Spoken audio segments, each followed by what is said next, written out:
And jaran, plating time. Bango. Wow. Look at that. Sarap. Ayan. At maglagay tayo ng chicharon sa ibabaw para mas masarap. Ayan. Simpleng ulam pero napakasarap. Depende lang yan kung paano natin i-prepare. Look at that. Ang sarap. Wow. Ayan mga best. So tayo ay kakain na. Sana ay meron na naman ako maihatid sa inyo na simpleng lutuin. Pero sadyang magpapataob ng inyong kaldero at mag-i-invite ng inyong appetite. Lalo na nga sa panahong tag-ulan. Tanggalin natin ang lungkot ng tag-ulan.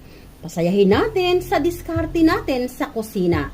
At itong muli si Tita Wena always saying, don't forget to keep loving one another. Tita Wena always saying I love you all guys. And always God bless. Bye guys. We're gonna eat now. And I hope all of you guys having your dinner too. Or did you had your dinner? Or you just going to have your dinner? We're gonna have our dinner after this.